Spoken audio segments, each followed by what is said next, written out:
Hello, this is Adam with DreamMade Productions. This video is made possible by the very kind donations of viewers like you. Thank you.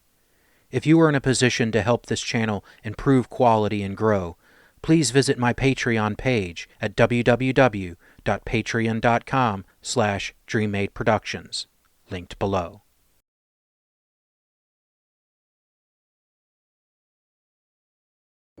It is the 31st century, and mankind is once again at war. The battlefields of the future are dominated by huge robotic war machines known as BattleMechs. Okay guys, a while back I managed to get my hands on the Grey Death Legion Heavy Battle Lance pack. Another Barnes & Noble exclusive. Taking that as a good sign. Hopefully Barnes & Noble keeps paying for these things and gets us more packs. I can't imagine it'll be exclusive for forever. The Wolf's Dragoons Star is now available elsewhere. So hopefully it won't be too terribly long if you don't have access to Barnes & Noble that you'll be able to get your hands on one of these. So let's go ahead and open this thing up, pull out the mechs and stuff, and I'll give you my thoughts on it.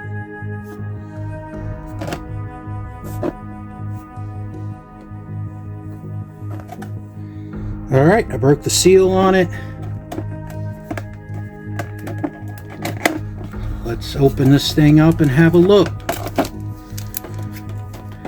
First thing, of course, are Alpha Strike cards. And, of course, piloting cards. Can't say I use these, but every time I get some, I promise myself one of these days I'm going to find an Alpha Strike game and learn to play and see how I like it, and then I forget, and life keeps me busy. Now, the Grey Death Legion has kind of a special place for me. I haven't read many BattleTech novels. In fact, the only ones I have read are really the first two Grey Death Legion books. So, Decision at Thunder Rift and I think Mercenary Star. Everything else I've read has either been from the little short stories from the different rule books and stuff, or, you know, reading lots and lots of Sarna. So it's a beautiful box, as they usually are. Good to display. Got pretty artwork in there.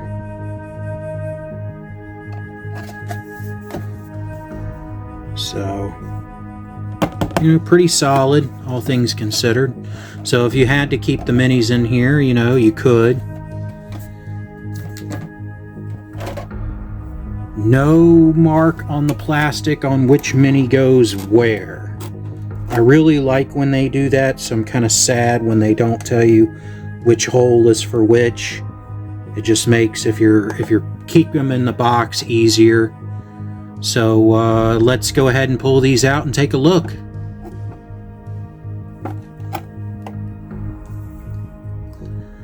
First off, we have a Gargoyle.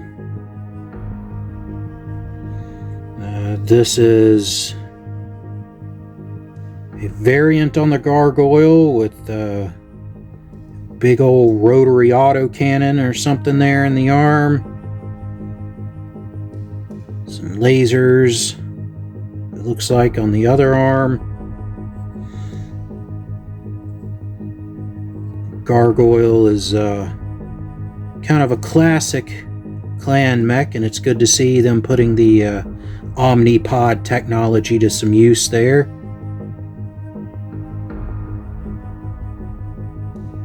Nice looking, lots of detail, very impressive. Always nice to have more than one version of a mech, so you have some different armament choices, or just to keep it separate if you're fielding more than one, which one's which. Very nice. And I finally have one of the PPC catapults. One of the Cape catapults. It really does look different without those missile launchers on there, but still a beautiful mech. This thing overheats like a bitch, at least in 3025 in intro tech.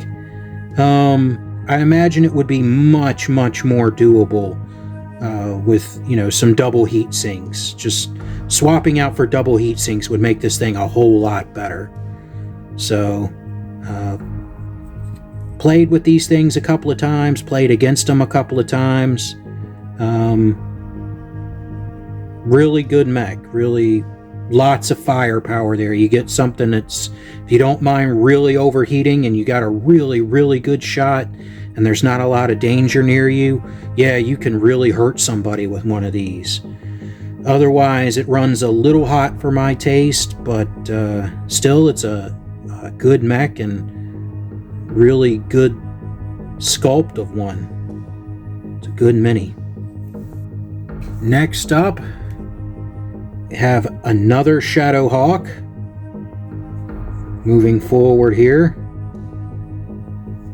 I really like the Shadow Hawk.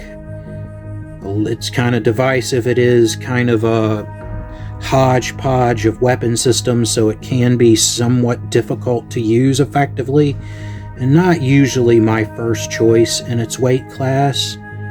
But the mini here is looking really good, lots of detail, and just like this is probably how I'll keep it, but it does have the option of removing it and putting it as in mid-jump. So here is the jump plume, and where it attaches in on the mech. The camera will cooperate. There we go. Lots of good smoke there for its takeoff. And let me see if I can figure out how to get this thing on and off. The base comes off with just a couple of little pegs there. G.I. Joe foot peg type of things. On the back of the Shadow Hawk, we have 3 holes here. On the jump jet backpack.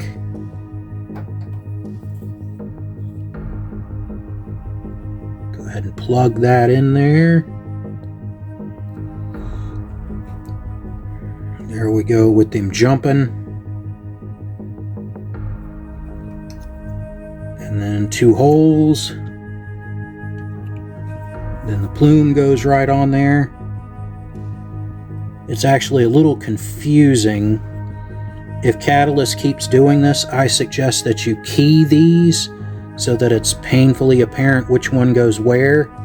I would make one square and one round. That would make it easier to know which side is which. And then this just pegs on here to the back.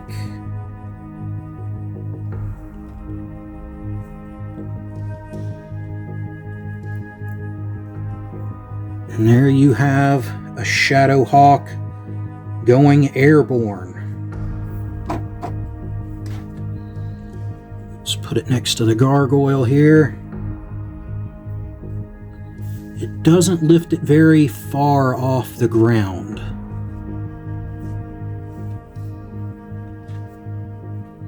But enough that it gives you the idea that it's firing up its jump jets and going airborne.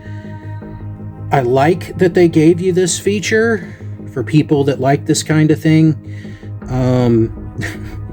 Pulling this thing off and putting it on every time you jump, I just, no, it's best just to pick which one you want and then glue this thing together, because it could come off very easily. So, for people that I know that go through enough detail that they want, you know, their arms to move and bits and pieces to come on and off, they use little high-powered magnets, and I think that's a better solution. These pegs just come off too easily. So Personally, me, I will probably put this back in the box and glue him down to his base here and just have him as another Shadowhawk. I think that'll be the easiest way to handle it for me. And that way I don't have to worry about him coming apart and falling all over the place. I appreciate what Catalyst was trying to do here to give you the option, but I don't know, you need this to be different. This connection into the back needs to be, I don't know, longer, I guess, thicker or something. Not quite sure how I would do this, or with the high-powered magnets, which I've seen some people do. Those work pretty well. Finally, we do have the unique mech here. This is a big boy, good and blocky. This is a Regent, and I have no idea about this mech. I don't remember this thing being in any of the books I've read so far. So this is probably something he finds later on in the clan era. Or maybe this thing was pulled out of the vault that they got the Helm memory core out of. I haven't gotten to that part of the books yet, so and I've never played this thing, and I've never had anybody play it against me, so my knowledge on this thing is basically what's in the packaging. I will say this thing looks mean. Looks like you got maybe an AC-20 up here, some PPCs, maybe large laser or something. Gauss, possibly. Don't know. I haven't even looked up the sheet for this mech yet, so I will look it up and see what I can find on it and field it at some point and play around with it and see what I think. As far as the Mini, yeah, it's good, it's blocky, it's got some heft to it, and it definitely looks mean, so very impressed. Well, that's it, guys. Don't have a whole lot of BattleTech stuff to show you. Not at least until the Mercenaries Kickstarter stuff starts arriving. Sounds like I got quite a bit of weight on that, but consider this your normal advertisement, I guess, for Barnes & Noble. Always drop by Barnes & Noble and have a look. Not that this is sponsored or anything, just that's normally where I go to get stuff anymore. Always check out the clearance section, because occasionally you'll find stuff. I got this card game here, Agresco. It's based on a cartoon, I think. The only reason I know anything about this at all is a buddy of mine's wife loves this cartoon, so I picked this up. $10. Hard to argue with that when it was originally $22. So sorry, Ivy, if you're watching, this is your Christmas present this year. But not a bad pickup for $10. I got even better. I grabbed this from my mom. She has loved Dune ever since I was a little kid. She had the books. She watched the really old Dune movie or miniseries or whatever it was. I don't know shit about Dune. Like, I just kind of know in passing what is going on. There's a planet and one noble family is leaving and the new noble family is taking over, and the old guys were the bad guys and the new guys are the good guys, and they get betrayed and attacked, and yeah, I'm probably butchering this story, but I know she loves the books and the movies, and so I saw this $6. Kind of hard to argue with a card game for $6. So Mom, sorry if you're watching, this is going to be in your Christmas present this year, so Outside of that, I went to a vintage toy store and I saw this. I went to a vintage toy store and I saw this and had to pick it up. XMen. Xavier Institute Under Siege. This is back from the time of the classic 90s X-Men cartoon. Gotta love that artwork. For $25, it seemed like a pretty good deal. The box has seen better days. Whoever had this, played it, and it sat on the shelf for a long time, and looks like something heavy might have been put on it, which tore up this end of the box a little bit, but it's still not bad. I have board games that I played as a kid that are in much worse shape. Just a peek in there. It comes with a bunch of minis. I'll be looking at this in detail at a later time, and at some point you'll be getting an X-Men battle report. So, little sneak peek into the future. Finally, I was at a game store and came across something I didn't think I would see. For anyone out there, I am a big fan of Axis and Allies, and this is Axis and Allies World War I, 1914. When this game came out, I just couldn't afford to pick it up. It's been out of print for a while. It's even on Avalon Hill. They don't even list this thing anymore. Copies of it are getting harder and harder to find. I mean, you can still get your hands on them. It's not like they're super rare, but they are in sealed condition and at a little bit over MSRP. I just had to pick it up. I've got several copies of different versions of Axis and Allies. At some point, once I get everything together, we'll be taking a look at the different Axis and Allies games and the ones I have and how they've changed over the years. I don't have every Axis and Allies game, but this is one that I really wanted because it's just so different than the World War II ones that you always see. So I was happy to find this. Again, a little bit more than what it costs originally when it came out, but not the $100 and some that I've seen them for going online.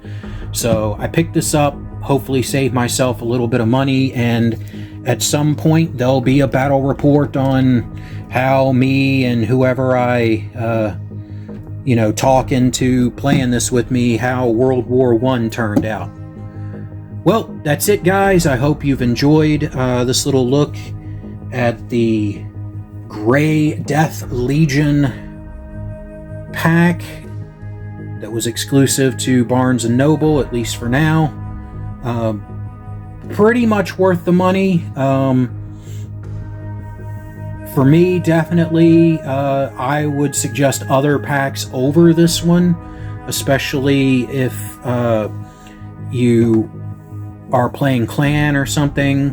There's just a better way to get your hands on a Gargoyle, but still iconic, and I can't wait for this to be more available. Finding 1914 was a big deal, got some Christmas presents out of the way, and that X-Men game that we'll be looking at and having a battle report on. Well, guys, let me know below what you think of the Grey Death Legion. If you can tell me anything about this Dune Betrayal game, hopefully Mom likes it. And if you're interested in seeing more older board games, and as always, I hope you enjoy the battle reps that are to come.